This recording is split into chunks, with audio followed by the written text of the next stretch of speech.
It really is a pleasure, first of all, having invited Professor Dunn to speak here, but the real pleasure was speaking with him this morning for over an hour, where we discussed what's going on college campuses, university campuses in our country, and worldwide. I'm sure you're aware of some of this, but it really is a wake-up call for what we are experiencing on college campuses. The idea that Jewish students are being assaulted mentally and physically is not the topic that we're going to talk about today, but leave us not forget that. That's a real problem. But what Professor Dunn is going to enlighten us about is really remarkable, that we have permitted this to happen, that school administrations have permitted this to happen, and what is more or less a free-for-all going on campus. So he's going to discuss that in depth. I want to point out to you his book that he co-authored, Passing on the Right, these stories, some of which he will relate to us, of being a conservative thinker on a modern university campus, is very compelling. This is at cost behind on the table at $25. This is for free, and this should be required reading for every sophomore or junior in high school. It's really a beautiful preparation, so I highly recommend it.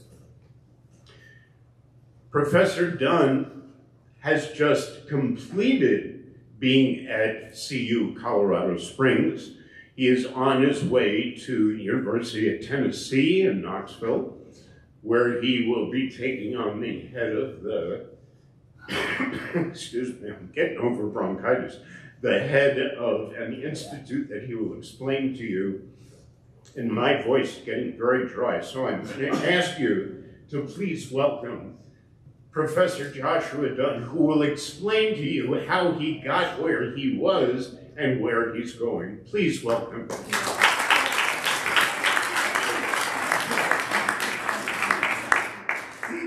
Thank you so much, Alan. It's just an honor to be here with you, and what a backdrop. Absolutely. I'm glad most of you live around here, because otherwise I'm afraid that you would just want to, there we go. Is that better? Okay. That you would just want to look at the backdrop. So it is just wonderful to be here, and at the Jewish Community Center as well. What a beautiful facility you have. It's, like I said, just an absolute honor to be here. So Alan asked me to say a little bit about how I am now moving on to Tennessee, so my time here in Colorado, and then this new position that I have. So I came to Colorado in 2004 to join the political science department at the University of Colorado at Colorado Springs. Since 2014, I've been chair of the department, and then also been the director of a center that had been established earlier, but we worked very hard to build this center. It's called the Center for the Study of Government and the Individual. And the little booklets that Alan held up for you was something that we wrote to try to provide a primer for students who we think just don't understand many times coming into college some of the basic facts about the logic of the Declaration of Independence and the Constitution. We don't expect students to agree with this logic, but they need to understand it.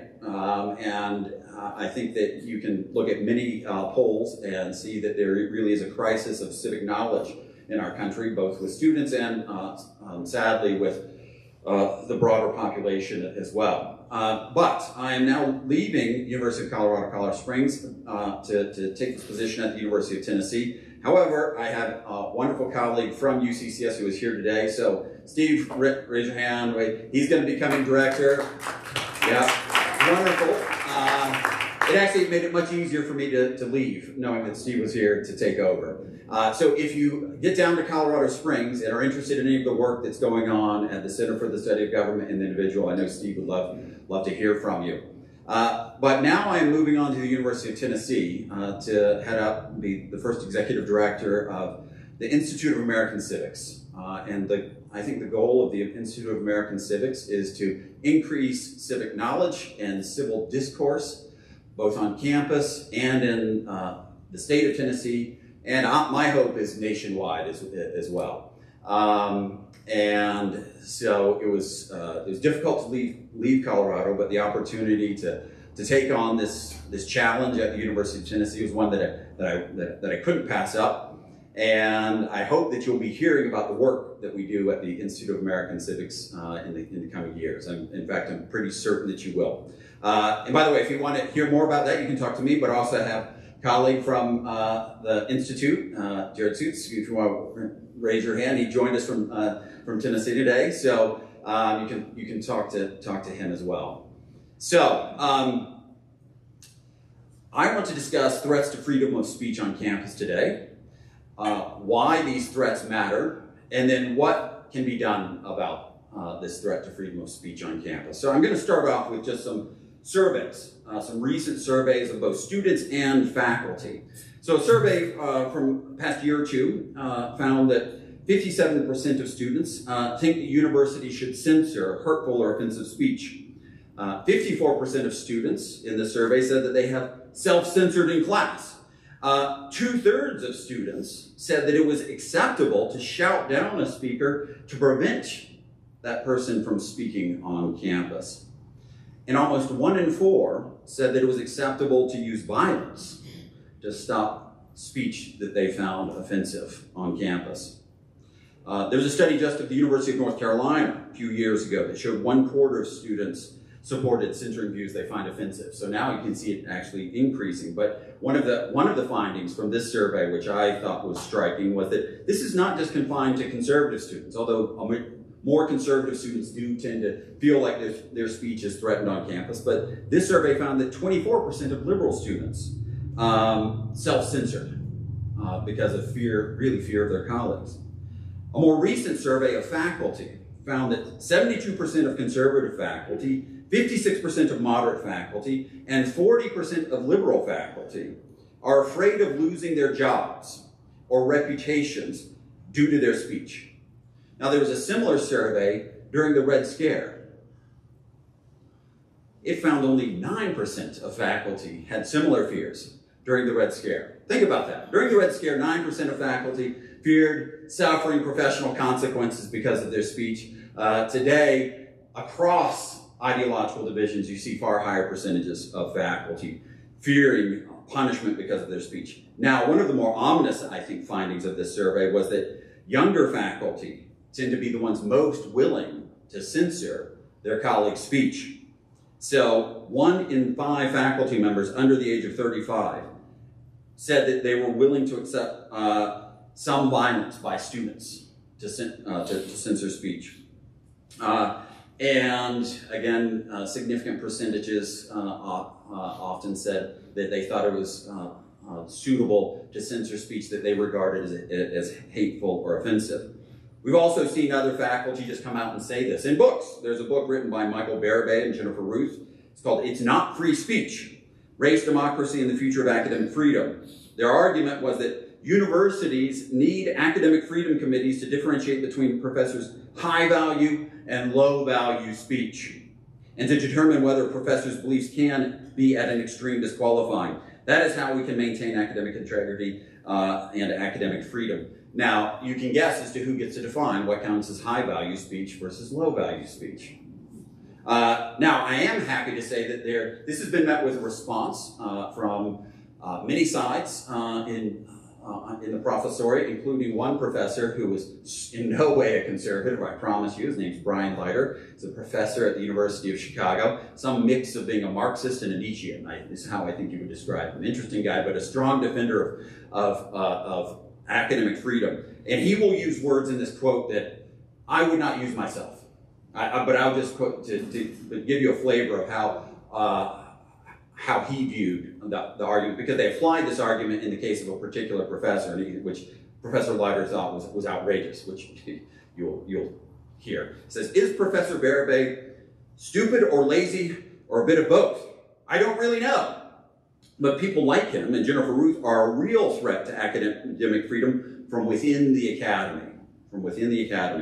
Their stupidity or laziness is not a firing offense, by the way, but it is a reason for actual scholars committed to academic freedom to resist their nonsense and point out that they are clueless pontificators who do not speak for the academy or academic freedom. I think the danger, though, is that voices like Bérubé and Roos are increasingly the voice that you find being expressed in the academy. So what are these threats today that we see to freedom of speech on campus? Well, first I would say protest. You see lots of protest about speakers. If you have an internet connection or have cable, you've probably heard about some of these, but just a few weeks ago, a couple of months ago at Stanford, with a federal judge, Article III judge, appellate judge, Kyle Duncan, who came to give a talk to the Federalist Society at Stanford. Did anyone see this? Some of you see this? Okay. Yeah, so evidently, and the students felt that his presence made them unsafe. But interestingly, often when people say that the presence of someone makes them unsafe, they actually race right to where the person is and start yelling at them, which is not, if someone makes me feel unsafe, that's generally not what I do, but you know, that's what the students did. They went and they started yelling and screaming at him. And then there was an intervention by an academic dean, a dean at the Stanford Law School, who got up and said, well, I support freedom of speech, but you're really offensive to me. And then she said, regarding freedom of speech, this is actually her actual quote, I wonder if the juice is worth the squeeze. I wonder if the juice is worth the squeeze. Indicating that she would be willing to sacrifice freedom of speech, I think, because she didn't think that it was worth it. Now, these kinds of hecklers' vetoes are anathema, I think, to a free society and a culture of freedom of speech. Now, Stanford is a private university, so it can have its own policies on freedom of speech. It's not bound by the First Amendment. As one person once told me, public universities are bound by the First Amendment. Private universities are bound by truth in advertising. And so Stanford actually does have policies saying that they're going to respect freedom of speech. And I actually applaud the dean at Stanford for writing, I think, a very good letter in response to this protest by the students, basically saying we aren't going to tolerate this in the future. She did not punish the students, but I think they should have been punished. They clearly violated Stanford's policies. But if you want to read one of the best arguments about why these kinds of hecklers' vetoes are so dangerous, you should go read a speech by Frederick Douglass from 1860, when it's called A Plea for Free Speech in Boston. And he was shouted down by an anti-abolitionist mob. And then he gave a speech the following day talking about what a gross violation of basic rights this was. He says, liberty is meaningless where the right to utter one's thoughts and opinions has ceased to exist. And then he went on to say, to suppress free speech is a double wrong. It violates the rights of the hearer as well as those of the speaker. Now, sometimes people say these protests aren't all that common. You don't see this happen every day. That doesn't capture the full effect, though, because we don't know how many people aren't invited to campus or choose not to come to a campus because they're afraid of being shouted down. And we've actually had physical violence. So a professor at Middlebury College who was just hosting a speaker, and she suffered such severe injuries that she ended up having to retire as a result of those injuries because of the protests that occurred at Middlebury. So we don't know how wide-ranging the effects are. They're certainly broader than just the occasional events that you see. Second threat to freedom of speech, disinvitations, kind of follows from the protests. And this is when someone is invited to campus, and then they either withdraw because people start complaining about them coming to campus, or there is a formal disinvitation. So, for instance, a few years ago, Condoleezza Rice had to withdraw as commencement speaker at Rutgers. I mean, Condoleezza Rice was unacceptable. Again, we don't know the full effects of these kinds of disinvitations because we just don't know how many people are never invited in the first place because they're afraid that there might be some kind of campaign to disinvite them. Another threat, what I'll just call three things in one broad category where universities have adopted policies that kind of stifle speech. Speech codes, by the way, it's public universities, every single speech code that's been litigated against a public university speech code has been struck down. It's basically impossible to write a constitutional speech code for a public university, but Sometimes they keep trying, and they exist also on private campuses. Free speech zones, this is where they try to put free speech into a very small area on campus. And then things like bias response teams, where people can anonymously report you for what they might regard as a bias-related incident. And often these bias response teams don't issue punishments, but they investigate. And as sometimes people like to say, the process ends up being the punishment in those cases. Another threat to freedom of speech. I'll put this in a category of things that colleges are sometimes trying to make you say, and things that they are saying that you cannot say. So things you must say and things you can't say. So we increasingly see this in STEM fields, which is somewhat surprising. There are many people in the hard sciences who thought that some of these attempts to stifle speech would never come to their shores, but here they are. So there's a recent article from a Substack called Heterodox STEM, which I would actually recommend to you, but I'll just quote from it. And this is referring to these attempts to censor speech in the hard sciences. It says the ever-expanding scope of what is considered offensive ranges from fundamental biological facts, such as the sexual dimorphism of humans, to everyday English words and phrases. Dark times, webmaster, nursing mother, the poor. Another publisher states that they will not publish valid scientific research if it may be harmful to groups or populations. There are even calls to cull such potentially harmful research at the funding stage. What would be considered harmful is left vague or unspecified, opening the door to ideologically driven censorship. You also find professors now arguing that even basic things that are central to scientific progress should not be emphasized. So two professors at UMass Boston, in a presentation called Decolonizing Rigor in Higher Education, said this: within the context of Western science, rigor presumes truth procedures that are precise, exact, conscientious, accurate, and objective. And this was apparently a bad thing. Now, I assume most of you drove here. When you get into your car, I want you to think about which one of those characteristics, precision, exactness, conscientiousness, accuracy, and objectivity, you would be willing to sacrifice in the engineers who designed your car. Or get on a plane. You're going to say, oh, well, you know, we need to de-emphasize rigor, so yeah, I don't mind if they weren't quite as precise as they otherwise could have been. Are you really going to sign up for that? Also, you've seen the proliferation of mandatory DEI statements, diversity, equity, and inclusion.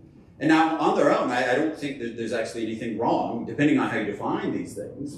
But what I think the problem comes is when people are mandated to provide some kind of oath or affirmation in support of a particular definition of these terms. And you've seen these, again, increase in the hard sciences. So most recently, some of you might have seen this, the Texas Tech Biology Department had a very exacting rubric to measure people's commitment to DEI. So they had to do DEI statements and then ask them about them during the interviews. And one candidate was penalized because he told the committee that DEI is not an issue because he respects his students and treats them equally. The committee noted that this indicates a lack of understanding of equity and inclusion issues. Another candidate was marked down for having a poor understanding of the difference between equity and equality. Even on redirect, they said. Give him a second chance, and he still didn't quite get it. Which they said suggested a rather superficial understanding of DEI more generally. One interesting fact about this candidate was that this was a first-generation college student. First-generation college student. One of the things that DEI is supposed to emphasize is getting first-generation college students to campus. And here you're bringing in someone who's a Ph.D. in biology, and they're getting penalized. But this was actually predicted. Again, the person I'm quoting is very much left of center. It's sociologist Musa Al-Gharbi. He said that DEI statements can discriminate against just such candidates. And he said this before this happened. He said there's a big gap between being able to spin a compelling narrative about helping students from underrepresented backgrounds and actually being effective at doing this in practice. People who have mastered woke language and ideas may be really great at the former and terrible at the latter, because many students who are first generation, low income, rural, minorities, etc., are not woke, have not mastered these elite discourses, and may not relate to them either. So these have been proliferating around the country as well, where people are trying to be compelled to say certain things. Next, civic and constitutional ignorance is a threat to freedom of speech on campus. I think there is just a basic lack of understanding about our constitutional system and constitutional rights. I can be very brief here. Freedom of speech itself is profoundly misunderstood. And quite often you will hear people say that freedom of speech does not protect freedom of offensive speech. As a constitutional matter, this is simply false. There's a very limited set of categories where the Supreme Court has said this kind of speech is not protected. Offensive speech or hate speech, however you want to define it, it's fully protected. And in fact, there's a long line of cases going back decades, 8-1, 9-0 opinions, where the Supreme Court has said that it's protected. Now, this ignorance has even intruded into artificial intelligence. So when ChatGPT came out, AI came out, I heard that it had some interesting perspectives on things. So I asked, engaged in a dialogue with the artificial intelligence and asked, why is hate speech protected under the US Constitution? And it confidently told me that that statement was false. And we went on for several rounds of questioning about this, where I would actually quote from Supreme Court decisions. Why then did Justice Brennan say in Roth versus United States that the Constitution protects the speech that we hate? Well, you know, he wasn't actually talking about, yeah, it just went on and on. Happily, though, a couple of weeks ago, I went back and asked the chatbot again if hate speech was protected, and he gave me the correct answer this time, but regretfully so. So its constitutional understanding has been improved. But so you can't, you certainly can't trust artificial intelligence. The final one that I will mention, is intellectual homogeneity. And this is one that I've done research on, which leads to just a lack of various voices on campus. And so it's difficult to have real dialogue across a range of perspectives if there are people with different perspectives on campus. So I'll tell you a little bit about this book, Passing on the Right, Conservative Professors in Progressive University. My friend John Shields and I decided to study conservative and libertarian professors in the social sciences and humanities. The second interview that we did was with a political scientist, and he said, well, what are you guys up to? And he said, well, we're trying to interview conservative and libertarian professors in the social sciences and humanities. And he said, how many? He said, well, we want to get to about 150. And he looked at us and he said, what are you going to do? Raise the dead? That was not an unreasonable question. It was not an unreasonable question, particularly for some disciplines. There are approximately 6,000 sociologists in the United States. 6,000. We found 12 who were willing to speak to us. 12. Now, what we had to do to actually find people who would confess to this heresy was also telling. For several fields, we had to engage in what's called a snowball sample. Has anyone heard of a snowball sample? Snowball sample is a method you use with difficult to locate populations, like the homeless. It's where you find one homeless person and you say, hey, where can I find 10 more people like you? And that's what we had to do with conservative professors in several disciplines. Now, I will also tell you the alarm that they experienced when they received an email from professors that they did not know saying, hey, someone outed you as a conservative. Would you be willing to talk to us? It was pretty remarkable. Terror would be an accurate term. We actually had one professor, we had to kind of talk him down from the ledge, and he was asking for all sorts of information about us. It was really remarkable. He finally agreed to be interviewed. By us. But he would not let us interview him anywhere near his office. He required that we interview him in the middle of a botanical garden, which, based on my calculations, was at least a mile, maybe 2 miles away from his office. And you can actually hear this on the recordings. We would be interviewing this poor fellow. He was a sociologist. And there would be footsteps. And as soon as he would hear footsteps, he'd just stop talking. And then they would pass, and he would start talking again. It's like the closest to espionage I think I will ever come. But this was a very common finding. What else did we find in this research? Self-censorship was a very serious problem for them. 1/3 of them admitted to self-censoring. And so even though you might have someone who would confess to being right of censor in some way, and by the way, the range of perspectives on the right was pretty dramatic. It's difficult to actually classify their positions. They just kind of felt like they were a political outsider. 1/3 of them said that they self-censored, at least before tenure. And if you exclude economics, and there are good reasons for excluding economics, 50% of them did. Now there have been other surveys which have shown even higher rates of self-censorship by conservative faculty. Then you might ask the question, should they be afraid? Is it reasonable for them to censor in this way? Well, there are also surveys now that show very high percentages, as I already mentioned, of faculty are willing to discriminate against those that they find ideologically incompatible with them on campus.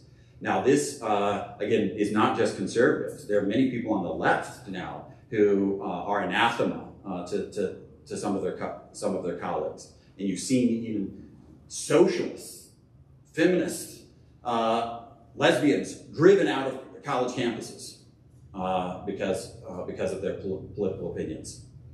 So there is reason to self-censor if you pick up that you are in the minority. And so maybe we can talk more about some of what we found perhaps in the question and answer time. So why does this matter? Why do these threats to freedom of speech matter? I think there's one basic answer to this. Universities and colleges cannot accomplish their missions without open inquiry and dialogue. I just think it's impossible for them to do that. So I'm going to quote from the Chancellor of Vanderbilt University, who happens to be on the board of the Institute of American Civics, so I've just recently been able to get to know him. He wrote an article just a few months ago which captures this perfectly. Daniel Diermeyer, I'll say more about him later. He said, free expression, open inquiry, and a wide-ranging debate are inseparable from our purpose of providing transformative education and conducting path-breaking research.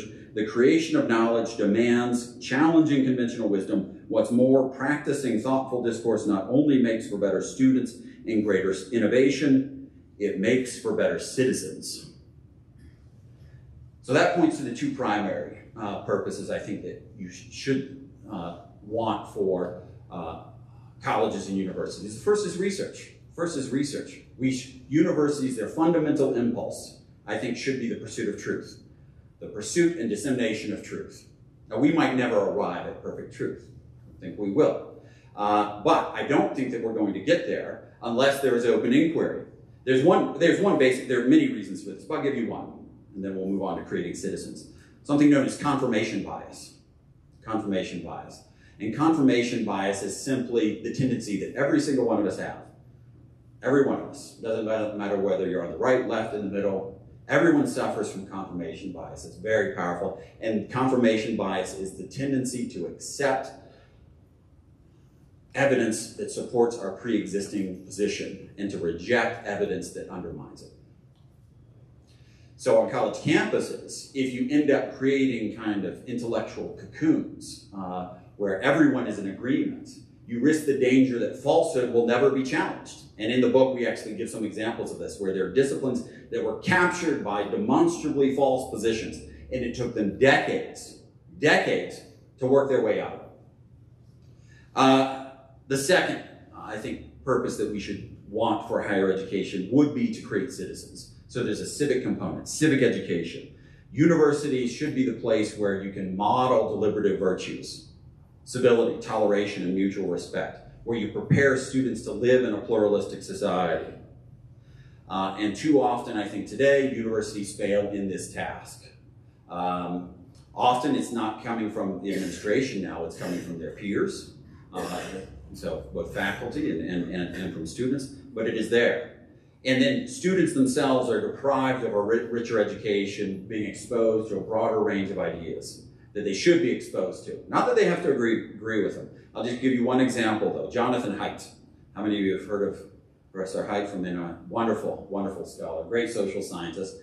But he wrote in a book called The Righteous Mind about how he kind of had his own transformation. He actually went to he'll tell you, he said, I went to grad school in order to try and help elect Democrats.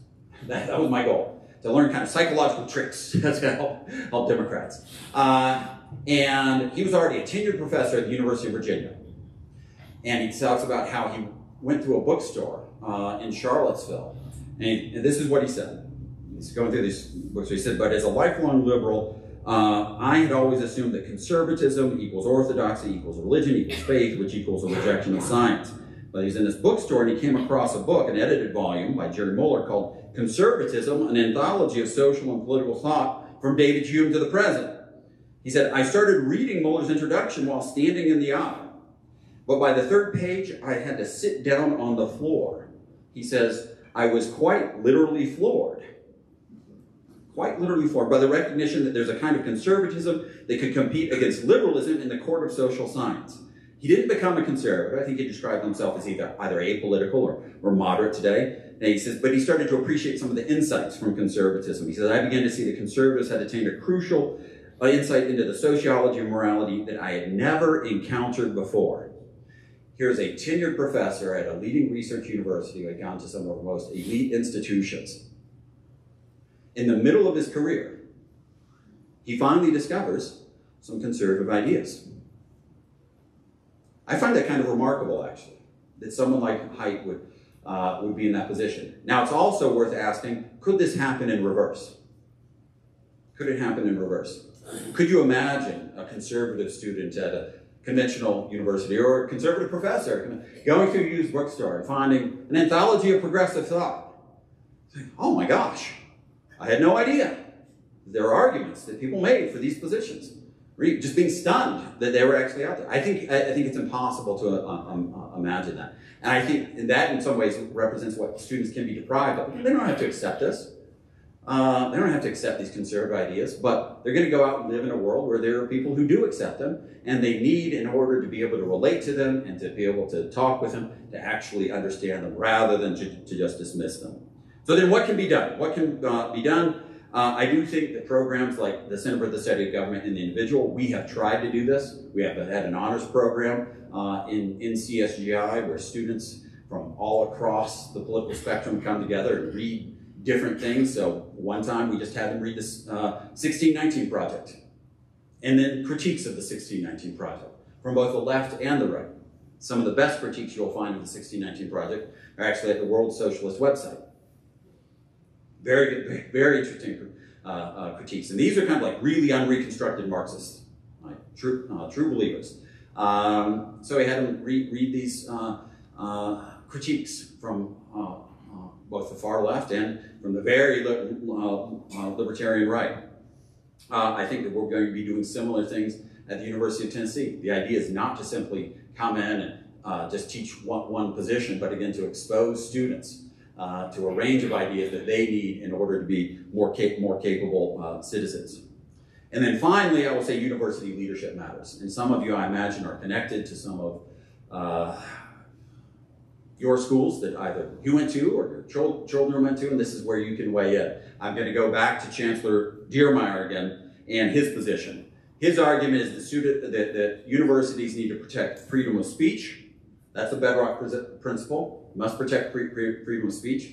But then there also must be a position of principled neutrality from university leadership. And what he means by that is that it's not appropriate for university leaders to weigh on every single controversy that's before the American public. Because then you're putting the thumb on the scale of one side in these debates. He said, now, if there's some issue that directly affects the operating of the university, of course you're going to have to address it. But just because the Supreme Court, let's say, hands down a decision on freedom of speech, for instance, doesn't mean that you have to send out a missive to your entire student body and faculty, essentially saying that you disagree with it. So take this position of principal neutrality, and then finally, civil discourse. Civil discourse. And I think this is also crucial because the more civil discourse you have, the more free speech you will have.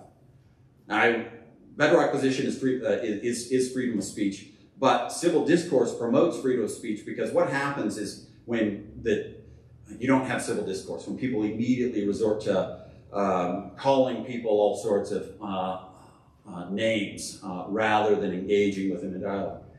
People stop talking. People stop talking. So universities should try to model this and show students how it's done. And I think, again, there's reason for optimism because there are university leaders, there are campuses, there are states that recognize this as a problem, and you've seen support from across, again, the political divide to promote a better culture on campus. So I will stop there, and I think we have some time for questions and answers.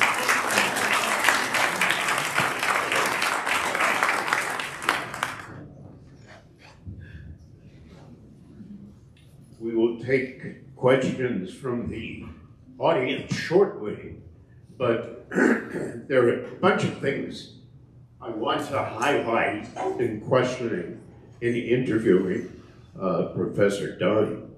First of all, tell us a little bit about the students who come to your institute and how they feel about being there. So we've had very positive experiences with our students. Again, we've had students from every year, very far on the left, very far on the right, and they have formed lifelong friendships across these divisions. So I know students, there's one who was, he said he was into non-Marxist versions of communism. That's how he described it. He's a Kropotkinite, if you're familiar with him. But he loved it. He felt like he was liberated to actually talk about controversial ideas, because that's what we tell them. Look, we're going to talk about difficult subjects here, but we're going to do so in a civil way, and our goal is for you all to be friends after this. And there's almost a sense of relief for them, for some of them who come into this program because they feel so stifled. And often that's been students on the left, interestingly. Where they've been afraid. So I mentioned how some people fear these consequences from their peers. It's often students on the left who fear this, and we've seen that in our program. And they come in, we'll have a lunch with them, and you can just feel like weights dropping from them as they start to open up. So there's hope here. University of North Carolina also has an institute similar to this. So it's not just how bad things are, but it's people are starting to wake up, and professors like Professor Dunn are starting to stimulate this kind of activity and thought on campus. And speaking of campus, when you hear students shouting down speakers, when you hear students and activists actually physically assaulting someone like Riley Gaines, the Olympic swimmer, because of her take on trans men swimming in events with biological females. Why don't administrations stand up and punish the students? There's something called loco parentis. That's what the administration becomes when you send your children or your grandchildren to a college or university. The administration acts as local parents, loco parentis. And obviously the answer is probably they're scared to death of their own skins. But would you comment on this? This is something that's this makes all the sense in the world. You do this, you're out. And after a few of these happen, either your office has a sit-in from other students, or people start to realize that this is unacceptable on a college campus. Yeah, so I think there are a couple of things going on. There is fear. and from some university administrators. And there's also cost involved, but it's just upfront cost. And I think it's actually a cost that university administrators should be willing to pay. So I'll give an example of this. After the 2016 presidential election, there's this, forgotten his name now, the white supremacist who was involved in the Charlottesville rally, but he wanted to go speak at the University of Florida. And of course, people threatened, said there's going to be violence. And the president of the University of Florida said, look, he has a right to be here. We don't like that he's here, but he has a right. He has a right to be here.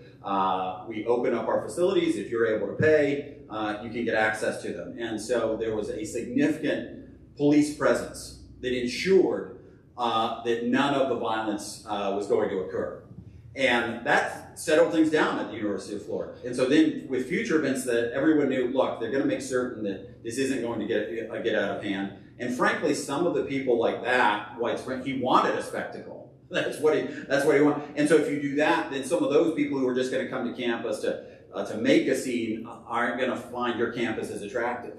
Because for some of them, if they go and there's some big uproar, there's a big scene, their speaker's fee goes up, for the next one. And if that doesn't happen, they're disappointed. Now, high school students don't get to university campuses as freedom-loving individuals who appreciate freedom of speech. They get there already having been programmed in high school, and I might add, even younger. How can we change the environment in high schools and grade schools so that we can begin a process and not wait until they become university students? How do we do that? How do we affect that kind of change? So civic education, I think, is the most important way to do it. And again, we've seen poll after poll show that there's just significant ignorance across all age categories, but particularly with students. And so civic education is the place to start. And some of that then also requires reaching teachers, the ones who are teaching the students. So for instance, at the Institute of American Civics, at the Baker School now at the University of Tennessee, just 2 weeks ago, we had a civics academy for teachers. And we covered, so we started off with a presentation. Here's basic free speech doctrine. Basic free speech doctrine that you need to be aware of as a teacher and your students should be aware of. And then we went into other topics as well, like due process of law and the protections that provides for citizens in a constitutional republic. And so the teachers, many of them, they were delighted because this provided professional development credit for them, and it was actual content that was involved. My understanding is that sometimes these programs aren't quite that engaging. Put it that way.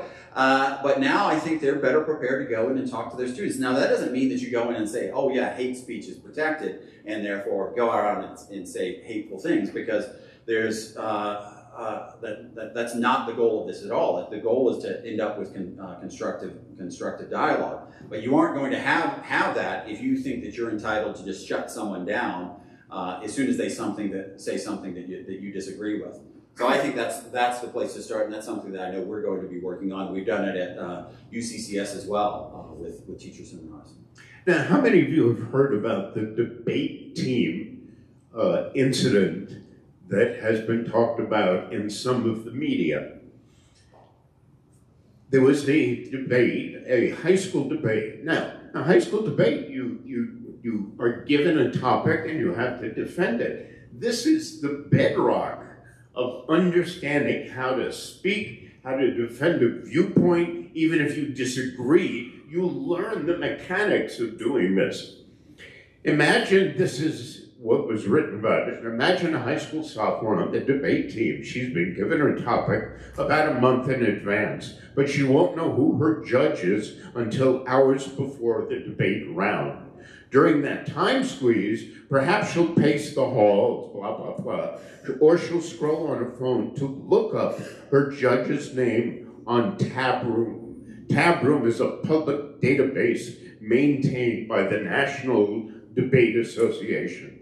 But let's say when the high school sophomore clicks on this, she reads that her judge is Lila Lavender, the 2019 national debate champion, whose paradigm in this website reads, quote, "Before anything else, including being a debate judge, I am a Marxist-Leninist Maoist. I cannot check the revolutionary proletarian science at the door when I'm judging. I will no longer evaluate and thus never vote for rightist, capitalist, imperialist positions or arguments." I mean, I can go on. This is wacko. Okay? And this is what is happening in the high schools as well. I think what you're saying about helping the faculty get forward with this, and I think partially it's giving the faculty the ammunition to be able to stand up for themselves, because they're as frightened as everyone else with this. And how do we further this? So I think there are a couple of things. For universities, I think that very often faculty have legitimate fears, but they should recognize that even if there is some kind of uproar surrounding what they might say, most of the time it'll pass pretty quickly. And so they probably have greater latitude than they think they do. I think that John and I interviewed several people like that. So be willing to speak up more often. And then that also has the tendency to attract others when they see you speaking up. So what you have to do is create a community of scholars who are willing to protect each other from these kinds of attacks when they've said things that have run afoul of whatever the latest orthodoxy happens to be. And I can think of two very important ones. There's something called Heterodox Academy. It was created by Jonathan Haidt when he recognized that, look, his own research, his own education had been shortchanged because of a lack of exposure to different ideas. He created Heterodox Academy, which has attracted thousands of professors now to be members, again, from across the ideological spectrum. Then there's also something called the Academic Freedom Alliance that's really exists just to protect professors when their rights have been violated, particularly their free speech rights. And that's the third one. Will be Foundation for Individual Rights and Expression. And so the Foundation for Individual Rights and Expression used to be the Foundation for Individual Rights and Education. They changed it because sadly there's been something of a gap that's been created among public interest law firms just devoted to the protection of freedom of speech. But FIRE was really created to sue universities. That's why it was created. And basically they just sued universities and won. So that's what FIRE did. It was a bad day if you were a university administrator and you got a letter from FIRE. Most of the time that's all it takes. If they send you a letter, say, here's what the law says, here's how you're violating it, you'll see universities correct their behavior pretty quickly. So you'd be three. And so that's what I always recommend to my colleagues is have FIRE on your speed dial. You never know when you might, and now the Academic Freedom Alliance. And again, the Academic Freedom Alliance has attracted supporters from all over. Brian Leiter, again, is a big, regularly applauds the Academic Freedom Alliance. And one of the primary creators of the Academic Freedom Alliance is a guy named Keith Whittington at Princeton, who's a very conservative professor. But they're united in trying to defend really academic freedom and free speech on campus. I frequently tell the story that there was a business group that actually still meets here in Aspen. And we were in this facility some 6-7 years ago. And we had a speaker from a university campus explaining what snowflakes were. This was way back before this became, more publicly known.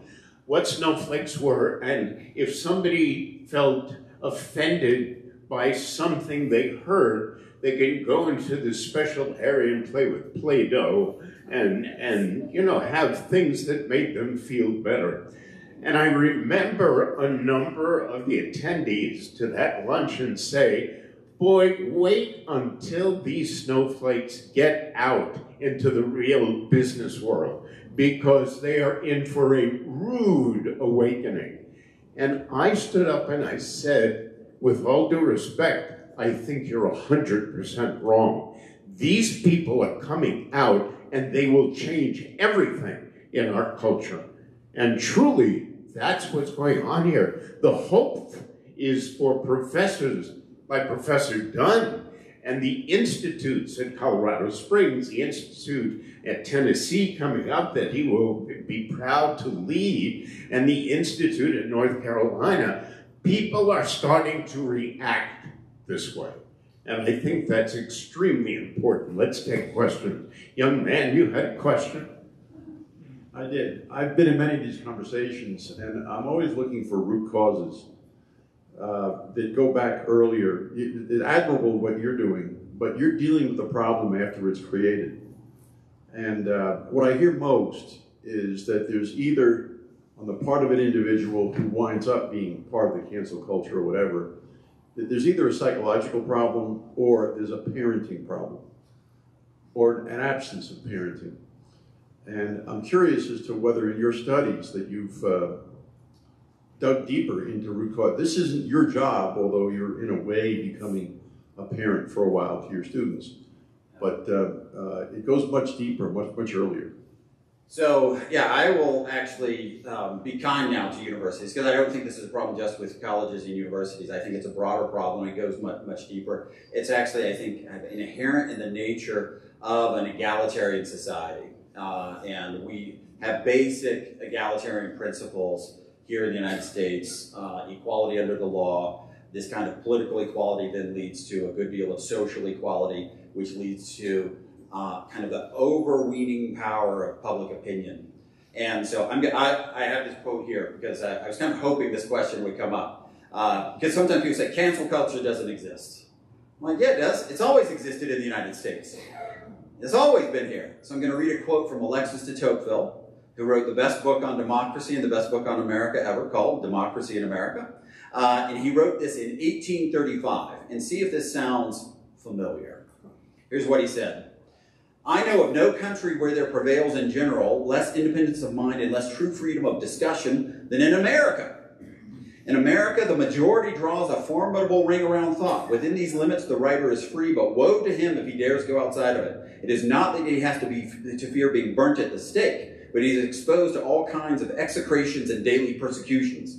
A political career is closed to him. He has offended the only power which has the capability of opening it up to him. Everything is refused to him, even glory.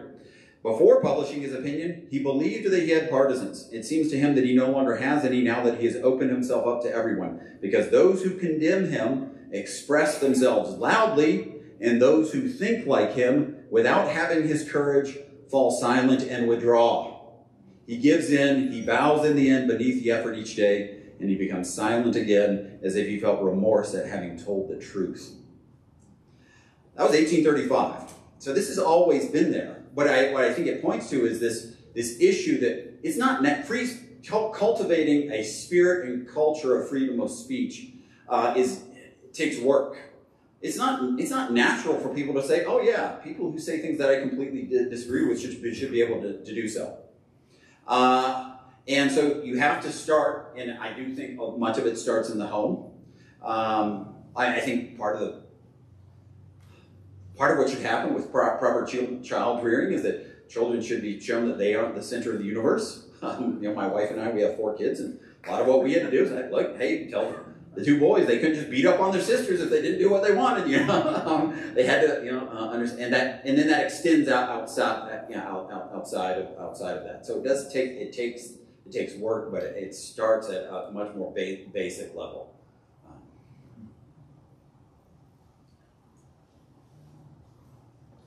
Thank you very much. So one is going to be a statement that I want you to tell me is right or wrong and comment on. and the other is something I'm well aware of. It appears that those people who are being most attracted to the ed schools themselves are people who believe that education is activism, and that their purpose of getting to the campus, again, is a generalization, is to change the normative. The question is, would you agree with that? And the second one is, what do you do about organizations like the National Association of Independent Schools that sets up criteria if you want to be in this elite group that charges $65,000 a year, that you need to do certain things, certain DEI things, which again don't mean what we all in this room would think they believe. What do you do about that? It seems the system is rigged, and there's not enough moral courage and enough people to speak up. So to the statement, there is some evidence for that. I mean, we've actually had education schools impose ideological fitness tests for their graduates, where they said, we aren't actually going to allow you to graduate and therefore go and teach unless you assent to certain positions. And you can guess what the positions were, and some of those have been challenged in court, but the very fact that they would think to do that was pretty astonishing. That being said, there are signs of hope with some ed schools. Part of what's happened is that education research has become more rigorous. For a long time, it wasn't terribly rigorous, and you've seen people from other disciplines move in, particularly economists and political scientists. I have some friends who've been involved in this, and that rigor has kind of forced them to address some of the weaknesses in some of their claims. Like, well, if you're going to make these claims, then what's the evidence for it? And if you can't back it up, then don't make the claim. And so I've seen that, and I have some colleagues in ed schools who have been part of that. That doesn't mean it's been completely transformed, but there is some evidence for that. Again, like the University of Washington, you can go read about it. They actually imposed this ideological test on their alums. And again, that would be shocking, right? For even today, with as things stand, it'd be really bizarre, like if a political science department were to impose an ideological, even the most ideologically driven political science department, it'd be difficult for me to imagine them saying, we're going to actually try, before you can get a BA or BS degree in political science from our department, you've got to pass this ideological test. I just don't see it happening. So that other question, though, yes, I think the biggest thing is just don't join and do your own thing. And excellence is the best way to recruit. And so if you do that, then you don't have to worry about being a member of those kinds of organizations. 2 weeks ago, Dr. Stanley Goldfarb was here speaking about the fact that his medical school that he left at the University of Pennsylvania, where he was the head of curriculum for a number of years, his medical school is now trying to put out social justice warriors as opposed to physicians. And I will never forget what the associate director of the curriculum said to him before he left. She said, and I quote, there's too much science in this curriculum. Think about that next time you see a doctor under the age of maybe 30. Question. Yeah, well, I'm a scientist. I'm a professor of physics. I'm a professor of physics at the University of California, San Diego. Early member of the Academic Freedom Alliance. Oh, great! Personally, thank you. I'm center left. Yep. There we go. I don't think I've ever voted Republican in my life. Yep. But I would say that among the physical sciences, there's very little that we can't say. I agree with you that in biology, gender is a hot button issue. That's also become a very hot button issue in medical schools. The thing that motivates me and my colleagues, most of whom are politically like me, is this assault on merit. Eliminating standardized testing, which originated in the early 20th century and was specifically intended so that you could find that smart student from rural Idaho or inner city Cleveland or what, because intelligence will out in standardized tests. And MIT has recently brought back the SAT, which is good. I think you know, it is perhaps worth noting that, you know, there are a lot of facts on the ground that where there's a lot of inequity in the country in terms of wealth. I mean, the average wealth of white families is about $187,000. For black families, it's about $14,000. For Asians, it's 200 and some odd thousand dollars. Hispanics, somewhere in, you know, 30 something. So I mean, that sets a context. You know, I don't think that means that, you know, we should hire or admit, you know, based on race or gender, but I think that there are things that we can do. What really worries me is I hear a lot of anger toward universities. American universities are one of the greatest institutions on planet Earth. We have, over the past, you know, 50, you know, 75 years, attracted the very best of the world, particularly in the sciences. If you go to the Aspen Center for Physics, which I'm visiting now, you will find just a huge you know, panoply of people from all over the world who are working at American universities or national laboratories. Many of our Nobel Prize winners were born in China or India. So, you know, I think the anger that's directed at universities from the right can be very, very dangerous. I mean, things like eliminating tenure, or which I, for various reasons I can explain, I think would be disastrous. I think there must be other ways to try to, you know, supporting the Chicago principles, which I'm surprised you didn't talk about. You know, donating to help fund institutions. You know, organizations like FIRE, which I think is not just doing lawsuits, but also is making lists. Anyway, I just would hope that we could come together more and not have this seem like such a battle. Oh, I think you're absolutely right. American universities are extraordinary. There's a reason people from all over the world are desperate to come to an American university. And I think what I've been involved in, and my colleague John Shields, my co-author, and then others, it has been trying to find a way to help defend the university, but make it better. That's our goal, because this is an extraordinary resource that America has, and it would be dangerous for America to squander it. And tenure as well. This is one thing that, yeah, I know it gets a lot of. It's attractive to many people outside the academy. But one of the things that we tried to tell people is, who do you think the first person to be fired would be if you got rid of tenure? It would be the political minority. That might not be a conservative. Again, could be someone else. But it does serve to, and this is what we found in interviewing the conservatives. Getting tenure made a huge difference for them. There's a famous political theorist, philosopher at Harvard, just retired. He's 92 now, I think. Taught his last class at Harvard, Harvey Mansfield.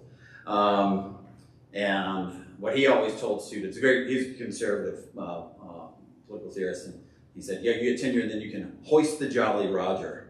And so if you get rid of it, then there's going to be less hoisting of the Jolly Roger. But I do think that there are real problems with universities that need to be addressed. Otherwise, there will be more dangerous things that will be done. So you just have to get out in front of it. I want to thank Professor Dunn, and is this on? Yes? Yeah. And invite you to come up and ask your questions up here. It's just time to let everybody go to their dinner plans. Thank you for attending. This, to me, was incredibly important and excellent education. Thank you, Professor Dunn. Thank you.